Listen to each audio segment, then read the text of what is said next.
ಅದನ್ನೇ ಈಗ ನಮ್ಮ ಕಾನ್ಸೆಪ್ಟೇ ಅದಲ್ಲ. ನಮಗೆ ಈಗ ಹೇಳಿದೆ ನಾವು ಪ್ರೊಸೆಸ್ಸಿಂಗು ಮತ್ತು ಬ್ರ್ಯಾಂಡಿಂಗು ಮತ್ತು ಇದು ವ್ಯಾಲ್ಯೂ ಎಡಿಷನ್. ಸೊ ಇದೇ ಅವರ ಇನ್ಕಮ್ ಹೆಚ್ಚಾಗಲಿಕ್ಕೆ ರೈತರು ಈ ಒಂದು ಇದಕ್ಕೆ ಅವ್ರ ಗಮನ ಹರಿಸಿದ್ರೆ 100% ರೈತರಿಗೆ ಲಾಭ ಸಿಗುತ್ತೆ. ಮತ್ತೊಂದು ಮೇಜರಾಗಿ ರೈತರು ಕೆಲವು ನಿರ್ಧಾರಗಳಿಂದ ಇವತ್ತು ನೋಡಿ ನಾವು ರಾಗಿ ಇರ್ಬೋದು, ಭತ್ತ ಇರ್ಬೋದು, ತೂರು ಇರ್ಬೋದು, ಈ ಥರ ಅನೇಕ ಎಮ್ ಎಸ್ ಪಿನಲ್ಲಿ ನಾವು ತೊಗೋತೀವಿ, ಪ್ರೊಕ್ಯೂರ್ ಮಾಡ್ತೀವಿ. ಏನು ಮಾಡ್ತಾರೆ, ಆಲ್ಮೋಸ್ಟ್ 80% ರೈತರು ಈ ನಾವು ಪ್ರೊಕ್ಯೂರ್ಮೆಂಟ್ ಕೇಂದ್ರಗಳಿದ್ದಾವಲ್ಲ ಅಲ್ಲಿಗೆ ಬರೋದೇ ಇಲ್ಲ. ಮಧ್ಯವರ್ತಿಗಳಿಗೆ ಕೊಟ್ಟು ಅವರು ಅಡ್ವಾನ್ಸ್ ತಗೊಂಡು ಬೆಳೆಯೋ ಕೊನೆಯ ದಿನದಲ್ಲೇ ಕೊಟ್ಟು ಹೋಗ್ತಾರೆ. ಅದನ್ನು ನಾವು ಸಿಕ್ಕಾಬಟ್ಟೆ ರೈತರಿಗೆ ವಿಚಾರವನ್ನು ತಲುಪಿಸಿದ್ರು ಅದು ಮಾಡಿ. ಸೊ ಅವರು ನೇರವಾಗಿ ಅವರು ಅದರ ಅನುಭವ ತಗೊಳ್ಳಲ್ಲ. ಈಗ ರಾಗಿಗೆ 3,400-500 ರೇಟ್ ಮಾರ್ಕೆಟಲ್ಲಿದೆ. ನಾವು 4,500 ಬಹುಶಃ ಇಲ್ಲ ಅವೆಲ್ಲ ಹೇಳಲಿಕ್ಕೆ ಸೂಕ್ತ ಅಲ್ಲ.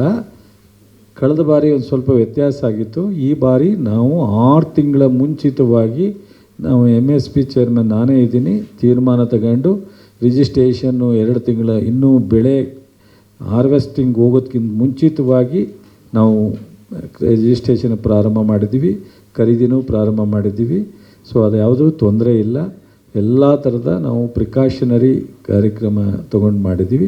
ರೈತರು ಅವರವರ ಅನುಕೂಲಕ್ಕೆ ಕೆಲವೊಮ್ಮೆ ಅರ್ಜೆಂಟ್ ದುಡ್ಡು ಬೇಕಾಗುತ್ತೆ ಅಥವಾ ಅವ್ರ ಹತ್ರ ಅಡ್ವಾನ್ಸ್ ತೊಗೊಂಡಿರ್ತಾರೆ, ಬೇರೆ ಬೇರೆ ಕಾರಣಕ್ಕೋಸ್ಕರ ಒಂದು ಸ್ವಲ್ಪ ಮಾಡ್ತಾಯಿದ್ದಾರೆ. ಅದನ್ನು ಬಿಟ್ಟು ರೈತರು ನೇರವಾಗಿ ಖರೀದಿ ಕೇಂದ್ರಕ್ಕೆ ಹೋದರೆ ಅದರ ಲಾಭ ಅವ್ರಿಗಾಗುತ್ತೆ. ಅವರ ಸರ್ಕಾರ ಕೊಡ್ತಕ್ಕಂಥ ಡಿಫರೆನ್ಸ್ ಅಮೌಂಟ್ ಏನಿದೆ ಮಾರ್ಕೆಟಿಗೂ, ಸೊ ಆ್ಯಕ್ಚುಲಿ ಇದಕ್ಕೂ ಅದರ ಉಪಯೋಗ ಆಗುತ್ತೆ.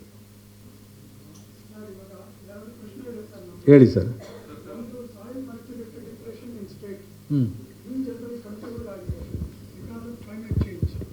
ಒಂದು ಎರಡನೇದು R&D ಯಾವ ಮಟ್ಟದಲ್ಲಿದೆ ನಮ್ಮ ಸ್ಟೇಟ್ನಲ್ಲಿ, forget about the country. R&D ನಮ್ಮ ಸ್ಟೇಟ್ನಲ್ಲಿ ಯಾವ ಲೆವೆಲಲ್ಲಿದೆ. ಮೂರನೇದು ಪ್ರೈಸ್ ವಾಲಿಟಾಲಿಟಿ ನೀವೀಗ ಹೇಳಿದ್ರಿ, but how do you check that? ನೀವು ಪ್ರೈಸ್ ಕಾಂಪನ್ಸೇಟ್ ಮಾಡ್ತೀರಿ, ಎಲ್ಲ ಮಾಡ್ತೀರಿ, ಬಟ್ ಯೂನಿಫಾರ್ಮ್ ಪ್ರೈಸಿಂಗ್ ಆಗ್ತಾ ಇಲ್ಲ ಅನ್ನೋದೊಂದು ಕಂಪ್ಲೇಂಟ್ ಇದೆ. ಆಮೇಲೆ ಈ ಕ್ಲೈಮೇಟ್ ಚೇಂಜ್ ಇಂಪ್ಯಾಕ್ಟನ್ನು ಹೌ ಡು ಯು ಓವರ್ಕಮ್? ನಿಮ್ಮ ಸೈಂಟಿಸ್ಟ್ಗಳು ಯಾವ ಥರ ಮಾಡ್ತಾರೆ?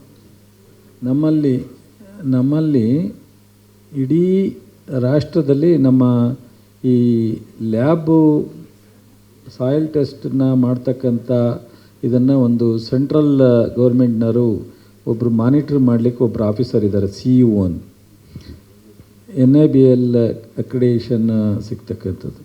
ಇಡೀ ರಾಷ್ಟ್ರದಲ್ಲಿ ಎಲ್ಲೂ ಆಗದೇ ಇರೋಷ್ಟು ನಮ್ಮಲ್ಲಿ 28ಕ್ಕೆ 28 ಅಕ್ರಿಡೇಷನ್ ಆಗುವಂಥ ಮಣ್ಣಿನ ಪರೀಕ್ಷಾ ಕೇಂದ್ರಗಳು ನಾವು ಸಕ್ಸಸ್ ಆಗಿದ್ದೀವಿ. ಅದರಿಂದ ಸಾಯಲ್ ಬಗ್ಗೆ ಏನೆಲ್ಲ ರೈತರಿಗೆ ಮಾಹಿತಿ ಬೇಕೋ ಅನ್ಲಿಮಿಟ್ ಟೆಸ್ಟನ್ನು ಮಾಡಿ ಅವರಿಗೆ ಮಾಹಿತಿ ಕೊಡ್ತಕ್ಕಂಥದ್ದಕ್ಕೆ ನಮ್ಮ ಲ್ಯಾಬ್ಗಳು ತಯಾರಾಗಿದೆ. ಮತ್ತು 50 ಹೆಚ್ಚು ಲ್ಯಾಬ್ಗಳನ್ನ ನಾವು ರಿನೋವೇಷನ್ 50 ಲ್ಯಾಬ್ಗಿಂತ ಹೆಚ್ಚು ರಿನೋವೇಷನ್ ಮಾಡಲಿಕ್ಕೆ ನಮ್ಮ ರಾಜ್ಯ ಸರ್ಕಾರ ಅನುದಾನ ಕೊಟ್ಟು ಅದನ್ನು ಸಹ ಮಾಡ್ತಾಯಿದ್ದೀವಿ. ನೀವು ಹೇಳ್ದಂಗೆ ಈಗ MSP ಇನ್ಕ್ಲೂಡ್ ಮಾಡೋದು ಮತ್ತು ರೇಟನ್ನು ಫಿಕ್ಸ್ ಮಾಡ್ತಕ್ಕಂಥದ್ದು ಗೌರ್ಮೆಂಟ್ ಆಫ್ ಇಂಡಿಯಾ. ಸೊ ನಮ್ಮ ಹಿಂದೆ ಈ ಕಳೆದ ಲೋಕಸಭಾ ಟೈಮ್ನಲ್ಲಿ ನಮ್ಮ ಕಾಂಗ್ರೆಸ್ಸಿನ ನಮ್ಮ ರಾಹುಲ್ ಗಾಂಧಿಯವರು, ಖರ್ಗೆಯವರು ನಾವು ಎಲ್ಲ ಬೆಳೆಗೆ MSP ಕೊಡ್ತೀವಿ ಅಂತ ಘೋಷಣೆ ಮಾಡಿದರು ನಮ್ಮ ಸರ್ಕಾರವನ್ನು. ಬಹುಶಃ ಕೇಂದ್ರ ಸರ್ಕಾರ ಆ ಮಟ್ಟಕ್ಕೆ ಹೋಗಿಲ್ಲ. ಈಗಲೂ ರೈತರ ಬೇಡಿಕೆ ಇದೆ. ಯಾವ ಬೆಳೆ ಬೆಳಿತೀವೋ ಎಲ್ಲಕ್ಕೂ MSP ಇದ್ದರೆ ಮಾರ್ಕೆಟ್ ಇಂಟರ್ವ್ಯೂನು ಅನುಕೂಲ ಆಗುತ್ತೆ, ನಮಗೆ ರೈತರಿಗೆ ತೊಂದರೆ ಆಗಲ್ಲ ಅಂತ.